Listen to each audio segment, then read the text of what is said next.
السلام علیکم ملګرو. یو اس ای او بنگلاديش ترمنځ د T20 سریز روان دی. 3 T20 میچونه دي، 2 T20 میچونه وشو. اولنی T20 میچ چې کوم دی هغه یو اس ای په خپل نوم باندې کړی و، هغه ګټلی و.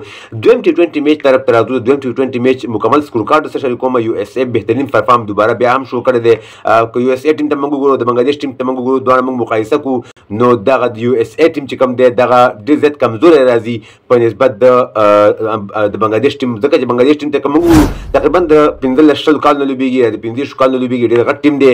او دغه یو اس ای ټیم چې کوم دی هغه نوی ټیم دی. زم چې دغه بیا اولنی سریز دی د بنگلاديش سره.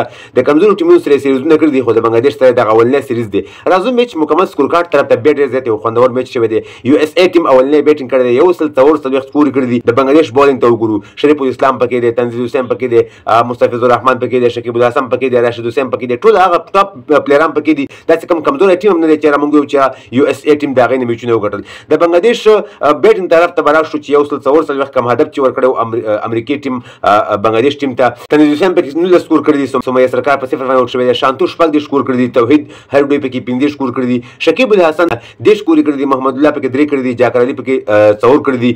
بنگلاديش ټول ټیم په 108 سکور باندې اوټ شو، 3 بالونه پاتې شوي دي، مطلب 19.3 اوورونو کې ټول ټیم اوټ شوی دی. په شپږ رنزونو سره د یو اس ای ټیم دغه دویم T20 میچ هم ګټلی دی. د یو اس ای د سایډ نه پکې علي خان ډېر زبردست بالینګ کړی دی، 3.3 اوورو کې 15 سکور کړي دي او 3 مهمه وکټې د خپل ټیم لپاره اخیستې دي. نو دغه کم د یو اس ای او د بنگلاديش ترمنځ چې دغه د T20 سریز دی، دغه یو اس ای په خپل نوم باندې کو 3 T20 میچونه دي. اولنی T20 میچ هم یو اس ای ګټلی و، دویم T20 میچ هم یو اس ای وګټو.